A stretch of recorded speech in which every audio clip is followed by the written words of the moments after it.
मित्रांनो, पहिल्या सामन्यात दमदार विजय मिळवल्यानंतर टीम इंडिया दुसऱ्या वनडेसाठी सज्ज झाली आहे.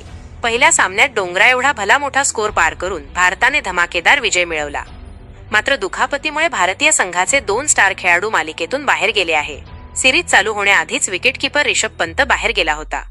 तर पहिल्या सामन्यानंतर फिरकीपटू वॉशिंग्टन सुंदर देखील दुखापतीमुळे मालिकेतून बाहेर पडला. त्यांच्याऐवजी 2 रिप्लेसमेंट खेळाडूची घोषणा करण्यात आली. तर कसा आहे एकूण संघ तेच आजचा व्हिडिओतून जाणून घेऊ. त्यासाठी व्हिडिओ शेवटपर्यंत जरूर पहा. तर मित्रांनो, भारत न्यूझीलंड मालिकेतील दुसरा वनडे सामना आज राजकोट येथे खेळवला जाणार आहे. सामना भारतीय वेळेनुसार 1:30 वाजता सुरू होईल. तर उर्वरित 2 एकदिवसीय सामन्यांसाठी असा असेल भारतीय संघ: शुभमन गिल कर्णधार, रोहित शर्मा, विराट कोहली, के. राहुल यष्टीरक्षक, श्रेयस अय्यर उपकर्णधार, रवींद्र जडेजा, मोहम्मद सिराज, हर्षित राणा, प्रसिद्ध कृष्णा, कुलदीप यादव, नितीश कुमार रेड्डी, अर्शदीप सिंग, यशस्वी जयस्वाल, ध्रुव जुरेल यष्टीरक्षक आणि आयुष बदोनी.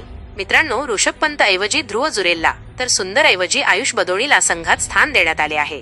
तुम्हाला कशी वाटली या 2 खेळाडूंची निवड ते आम्हाला कमेंट करून सांगा.